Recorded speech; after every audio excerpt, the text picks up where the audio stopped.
رسول کریم صلی اللہ تعالی وسلم گزر رہے تھے تو ایک شخص نے بکری کے پہلو پر پیر رکھا ہوا تھا اور وہ چھری تیز کر رہا تھا.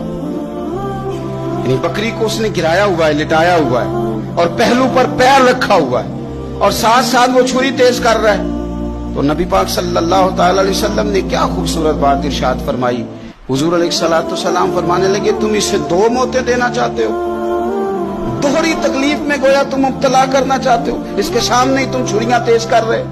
حضور فرمانے لگے دو موتیں دینا چاہتے ہو، چاہیے تھا کہ پہلے سے یہ سارے اوزار تمہارے تیار ہوتے تو اس دن کسی ایمرجنسی کا شکار نہ ہو. 3 دن شریعت نے اسی لیے تو رکھے تھے، اسی لیے تو وقت رکھا تھا. آپ اس طرح کا کوئی ماحول نہ بنائیں جس سے جانور کو بھی تکلیف ہو، اذیت ہو.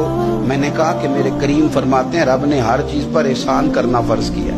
اچھے طریقے سے ذبح کریں، چھری کو تیز کریں، جانور کو آرام پہنچے.